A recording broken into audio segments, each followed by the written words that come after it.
नमस्कार दोस्तों, study point Nilesh Kumar channel पर मैं नीलेश आपका स्वागत करता हूं। पॉलिटी की सीरीज में ही कंटिन्यू करेंगे आज राष्ट्रपति के बारे में कि राष्ट्रपति का पद क्या है, किस आर्टिकल में दिया है, निर्वाचन शक्ति, ये सभी वन लाइनर फैक्ट हैं जिसको आप पूरा देखिएगा, वीडियो को पूरा देखिएगा। और चैनल पर नए हैं तो चैनल को सब्सक्राइब कर लीजिए, बेल आइकन प्रेस कर लें ताकि कोई भी अगर वीडियो अपलोड होता है तो आप तक नोटिफिकेशन पहुँच सके। वीडियो को अधिक से अधिक शेयर कीजिए, लाइक कीजिए और कोई भी अगर आपको नेक्स्ट वीडियो किस टॉपिक पे चाहिए उसके बारे में कमेंट बॉक्स में लिखकर जानकारी दीजिए हमें, ताकि हम उसको वीडियो को बना सकें, आप तक जानकारी पहुंचा सकें। तो चलिए आते हैं डायरेक्ट टॉपिक पर कि भारत में राष्ट्रपति का निर्वाचन होता है अप्रत्यक्ष मतदान द्वारा। भारत का राष्ट्रपति अप्रत्यक्ष निर्वाचन से चुना जाता है। कथन है ये, कारण क्या है? एक निर्वाचन मंडल की व्यवस्था है जो संसद के दोनों सदनों और राज्यों के विधानसभाओं के निर्वाचित सदस्यों को मिलाकर बनता है।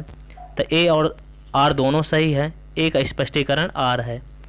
भारत के राष्ट्रपति का चुनाव किया जाता है एकल हस्तांतरणीय मत प्रणाली द्वारा किया जाता है।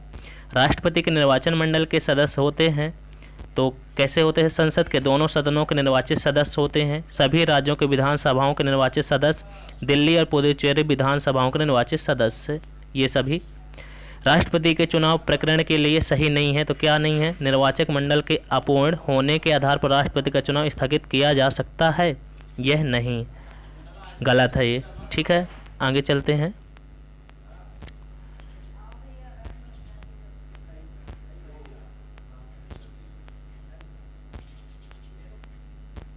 तो आगे चलते हैं। भारत के राष्ट्रपति के उम्मीदवार के प्रस्ताव का अनुसमर्थन किया जाना चाहिए कम से कम 50 निर्वाचकों द्वारा किया जाना है, कम से कम 50 तो होना ही चाहिए।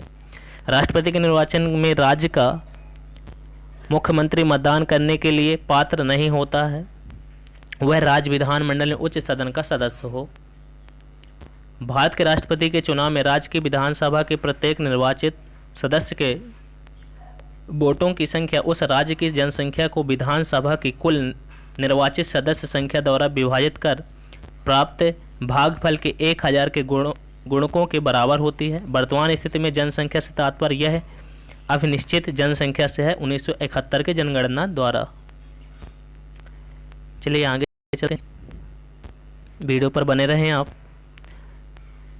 राष्ट्रपति के उम्मीदवार के लिए आवश्यक है आयु 35 वर्ष होना चाहिए, संसद चुने योग्यता रखता हो, देश का नागरिक हो। तो राष्ट्रपति के लिए जो योग्यताएं हैं तो कौन सी है? कम से कम 35 वर्ष आयु पूर्ण होनी चाहिए, भारत का नागरिक होना चाहिए और संसद में सदस्य चुने योग्यता रखता हो। एक सांसद अथवा विधानसभा का सदस्य राष्ट्रपति निर्वाचित हो सकता है, परंतु निर्वाचित होने के तुरंत उपरांत अपनी सदस्यता छोड़नी होगी।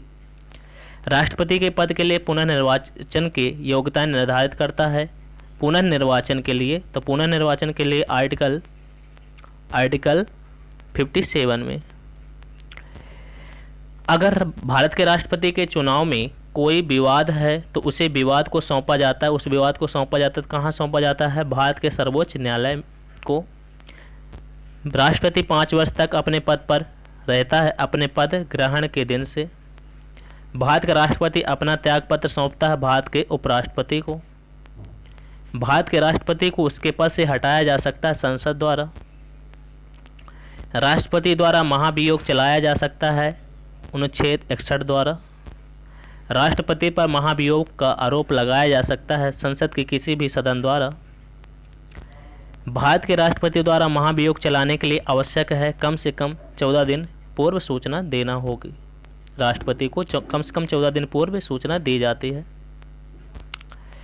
भारत के राष्ट्रपति के निर्वाचक गण का तो भाग है, परंतु उसके महाभियोग अधिकरण का भाग नहीं है राज्यों के विधानसभाएं। भारत के राष्ट्रपति के महाभियोग की प्रक्रिया है अर्ध न्यायिक प्रक्रिया। पदासीन राष्ट्रपति की पदावधि की समाप्ति से भिन्न किसी कारण से उत्पन्न होने वाली रिक्ति की दशा में रिक्ति भरने के लिए निर्वाचन आवश्यक हो जाना चाहिए। रिक्त होने की तिथि से 6 माह के भीतर हो जाना चाहिए। जब राष्ट्रपति मृत्यु, त्यागपद, पदच्युत या अन्य कारणों से अपने कर्तव्यों को नहीं निभा सकता तो उपराष्ट्रपति राष्ट्रपति के रूप में कार्य करता है 6 माह तक। यदि भारत के राष्ट्रपति का पद रिक्त हो जाए और कोई उपराष्ट्रपति भी ना हो, तब कार्यवाहक राष्ट्रपति कौन होगा? तो सर्वोच्च न्यायालय का मुख्य न्यायाधीश होता है उस टाइम पे, अगर राष्ट्रपति भी नहीं है किसी कारण से और उपराष्ट्रपति भी नहीं है किसी कारणवश से, तो उस समय उस कंडीशन परिस्थिति में सर्वोच्च न्यायालय का जो मुख्य न्यायाधीश होता है वह राष्ट्रपति का कार्यवाहक राष्ट्रपति होता है। भारत का कार्यपालिका अध्यक्ष है राष्ट्रपति, कार्यपालिका का प्रमुख है राष्ट्रपति। संघ की कार्यपालिका शक्ति निहित है, संघ की कार्यपालिका शक्तियाँ राष्ट्रपति में निहित हैं, तो आर्टिकल 53 के अंतर्गत। आगे चलते हैं, वीडियो पर लगातार बने रहिए आप।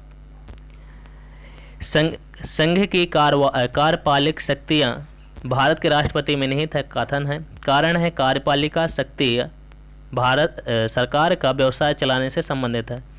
तो ए और आर दोनों सत्य हैं, किंतु आर सही स्पष्टीकरण नहीं है ए का, है तो दोनों सही लेकिन सही स्पष्टीकरण नहीं है। कथन क्या है? प्रधानमंत्री की नियुक्ति राष्ट्रपति द्वारा की जाती है। प्रधानमंत्री मंत्रिपरिषद के प्रधान होते हैं। यह आवश्यक नहीं कि नियुक्ति के समय प्रधानमंत्री संसद के किसी भी सदन का सदस्य हो। भारतीय गणतंत्र का प्रमुख कौन है? भारत का राष्ट्रपति। राष्ट्रपति को कोई भी मामला मंत्रिपरिषद द्वारा पुनर्विचार किए जाने के लिए वापस भेजने का अधिकार दिया गया है 44 संविधान संशोधन द्वारा। राष्ट्रपति लोकसभा को भंग कर सकते हैं केंद्रीय मंत्रिमंडल की अनुशंसा पर। अनुच्छेद 108 के अंतर्गत लोकसभा और राज्यसभा की संयुक्त बैठक आहूति की जाती है राष्ट्रपति द्वारा। संयुक्त बैठक का जो अधिवेशन करवाया जाता है वो राष्ट्रपति की अनुशंसा पर किया जाता है, जिसकी अध्यक्षता लोकसभा स्पीकर करते हैं। भारत के राष्ट्रपति से संबंधित कथन क्या है? वह संसद का एक संगठक भाग है, प्रत्येक वर्ष दोनों सदनों की संयुक्त बैठक को संबोधित करता है। वह किन्हीं परिस्थितियों में अध्यादेश लागू कर सकता है। ठीक है, आगे चलते हैं। भारत के राष्ट्रपति को अध्यादेश जारी करने की शक्ति का प्रदत्त है, तो आर्टिकल 123 में अध्यादेश जारी करने की। राष्ट्रपति द्वारा जारी अध्यादेश संसद के सत्र शुरू होने के बाद रखा जाना आवश्यक है 6 सप्ताह तक। भारत के राष्ट्रपति द्वारा नियुक्ति की जाती है वित्त आयोग के अध्यक्ष तथा संघ राज्य के क्षेत्र का मुख्यमंत्री। वित्त आयोग के अध्यक्ष तथा संघ राज्य क्षेत्र का मुख्यमंत्री, जैसे संघ दिल्ली हो गया, इसमें से अगर मुख्यमंत्री की नियुक्ति भी तो राष्ट्रपति के द्वारा। राष्ट्रपति नियुक्त करता है भारत का महान न्यायवादी, नियंत्रक एवं महालेखा परीक्षक एवं एक राज्यपाल का भी। राज्य का जो राज्यपाल हो तो उसकी भी नियुक्ति राष्ट्रपति द्वारा की जाती है। भारत का राष्ट्रपति नियुक्ति करता है प्रधानमंत्री की भी, राज्यपाल, मुख्य निर्वाचन आयुक्त के। संविधान असाधारण परिस्थितियों में राष्ट्रपति को राज्यपाल के कर्तव्यों के निर्वहन हेतु उपबंध कर सकता है आर्टिकल 160 के तहत। भारतीय संविधान भारत के राष्ट्रपति को अधिकार नहीं देता राज्यों के मुख्यमंत्री की नियुक्ति का। राज्यों की नियुक्ति का नहीं कर सकता, लेकिन संघ के जो संघ राज्य होंगे उनकी नियुक्ति के मुख्यमंत्री की नियुक्ति राष्ट्रपति कर सकता है, लेकिन राज्यों के मुख्यमंत्री की नियुक्ति नहीं करते। राष्ट्रपति को उच्चतम न्यायालय से परामर्श करने का शक्ति का प्रावधान है 143 में। भारत के राष्ट्रपति की शक्तियों के बारे में सही नहीं है, राष्ट्रपति को सर्वोच्च न्यायालय के परामर्श को स्वीकार करना चाहिए। ठीक है, कंटिन्यू कर रहे हैं।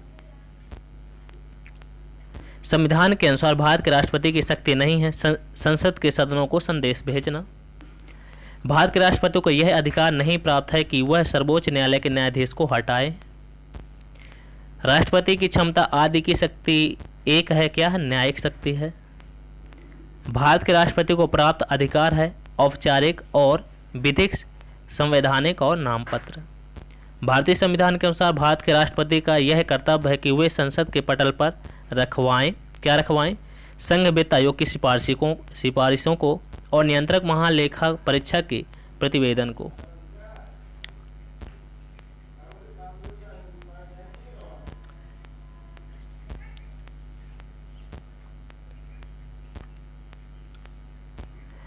कथन है राष्ट्रपति संसद का भाग है। कारण है संसद के दोनों सदनों द्वारा पारित विधेयक बिना राष्ट्रपति की स्वीकृति के कानून नहीं बन सकता है। तो ए और आर दोनों सही है। आर ए का सही स्पष्टीकरण है। कथन ए रक्षा बलों का सर्वोच्च कमांडर राष्ट्रपति में निहित है। प्रधान सेनापति की हैसियत से राष्ट्रपति की शक्तियां विधायी नियंत्रण से स्वतंत्र हैं। तो आर सही है, ए सही है परंतु आर गलत है। स्वतंत्र भारत के प्रथम राष्ट्रपति थे बिहार से। भारत के चौथे राष्ट्रपति श्री वीवी गिरी थे। दो अवधि के लिए भारत के राष्ट्रपति थे डॉक्टर राजेंद्र प्रसाद जी। भारतीय राष्ट्रपति के सर्वसम्मति से चुने जाने का अभी तक एकमात्र उदाहरण है नीलम संजीव रेड्डी। फखरुद्दीन अली अहमद की अवधि थे 1974 से लेकर 1977 तक। एन संजीवा रेड्डी 1977 से 1982 तक। डॉक्टर जाकिर हुसैन 1967 से 1969 तक। डॉक्टर बीवी गिरी 1969 से 1974 तक का कार्यकाल था। राष्ट्रपति होने से पूर्व भारत के उपराष्ट्रपति पद पर आसीन नहीं थे नीलम संजीव रेड्डी। भारत के राष्ट्रपति में दार्शनिक राजा अथवा दार्शनिक शासक के रूप में जाना जाता है डॉक्टर राधाकृष्णन को। भारत के राष्ट्रपतियों में से ट्रेड यूनियन आंदोलन से संबंध रहा है वीवी गिरी। भारत के राष्ट्रपति को मिसाइल मैन की संज्ञा दी जाती है डॉक्टर एपीजे अब्दुल कलाम को। अगर ऐसा भी पूछा जाए कि ऐसे कौन से राष्ट्रपति थे जिन्हें हम मिसाइल मैन के नाम से जानते थे, डॉक्टर एपीजे अब्दुल कलाम साहब। भारत के मुख्य न्यायाधीशों में से एक ने राष्ट्रपति के रूप में कार्य किया था, वह थे जस्टिस एम हिदायतुल्लाह साहब। राष्ट्रपति पद के लिए प्रत्याशी की आयु कम से कम 35 वर्ष की होनी चाहिए। उपराष्ट्रपति राज्यसभा सभापति बनता है।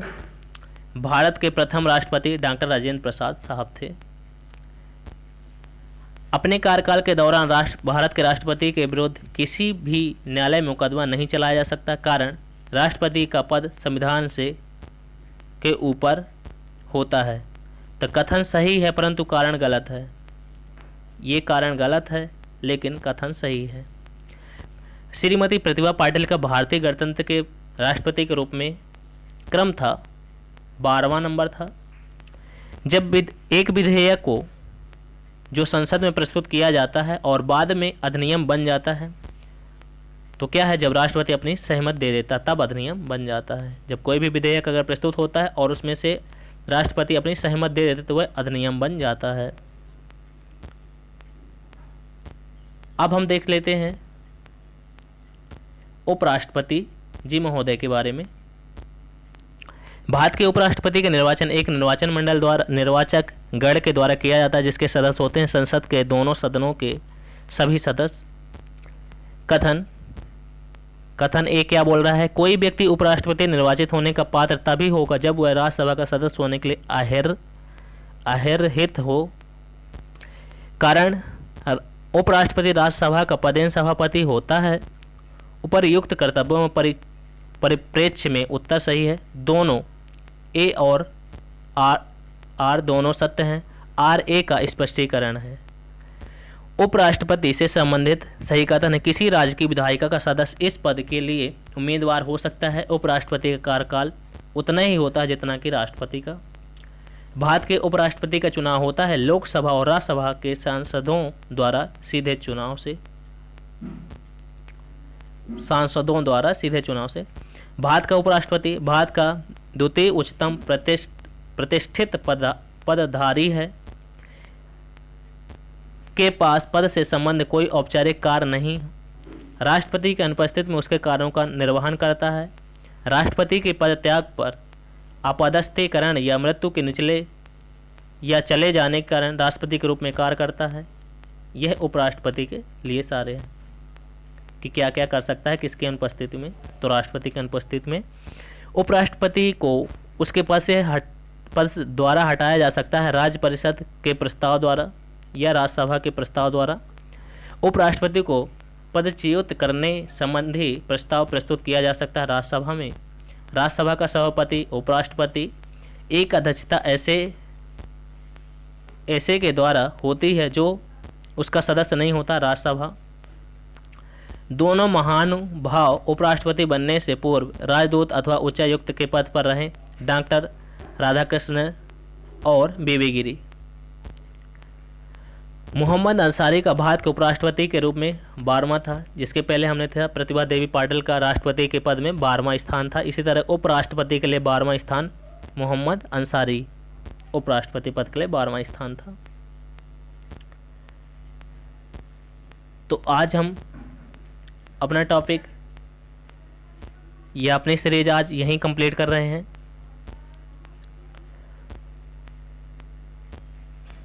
वीडियो को पूरा देखिएगा, सेशन को ज़्यादा से ज़्यादा शेयर करें, लाइक करें, कमेंट करें कि अगर कोई भी मिस्टेक हुई हो तो उस मिस्टेक को कमेंट बॉक्स में कमेंट करके बताइए, जिसको हम अगली बार ध्यान रख सकें और कहाँ मिस्टेक हो रही है इसकी हम पकड़ बना सकें।